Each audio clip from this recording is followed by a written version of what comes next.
And I think so much when you talk about identity, what we were made to be, what sin has corrupted us to be, and what God has redeemed us to be again is seen. But all of that is the handiwork of the master artisan.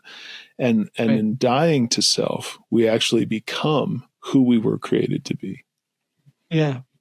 And I think that is, whenever we talk about being a disciple, we talk about being an apprentice, we talk about being a student, you talk about it whichever way, whichever word or term you want to put onto it.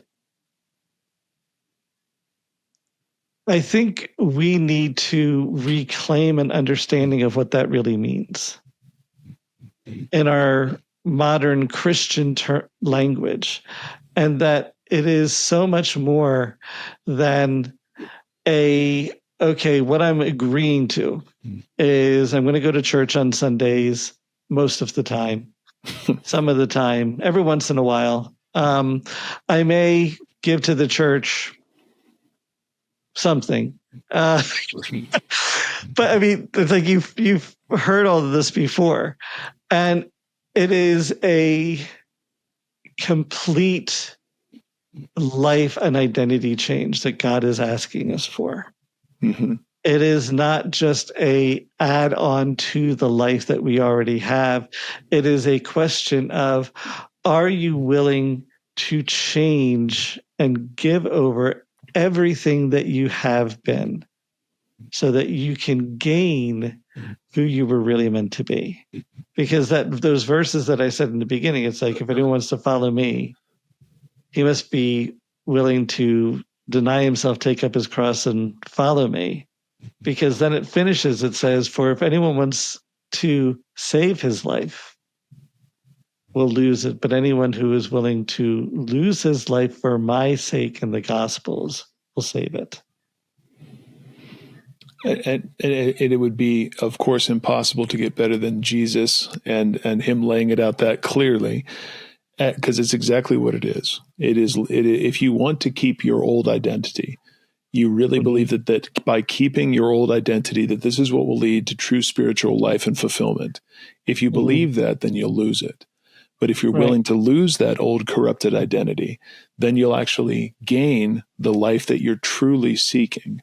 And it seems like a paradox that I have to give up my life to actually receive life, unless you understand that what you're giving away is something that you can't really hold on to in the first place, and something that you wouldn't really want to hold on to. I don't want to hold on to the mistakes that I've made that have come from that corrupted identity.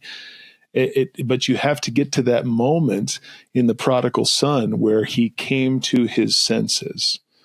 You realize, like, I meant more than I meant for more in this life. There's a larger purpose and relationship with God that I'm called to, and the metaphor there that Jesus is telling the parable is he's slopping pigs, and he's literally looking in this. He's so hungry, so spiritually malnourished, if you want to follow it metaphorically, that he realizes this is not where I should be.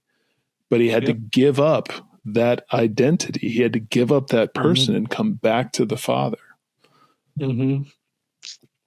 I think that's a big piece of what it means to be a disciple, is understanding that there is a cost. I think that is so many times missed in our modern presentation of salvation. Agreed. We teach it that there is no cost. There's nothing that we bring to this. And we have to make this really clear. We bring nothing to the justification, to the salvation. Yes.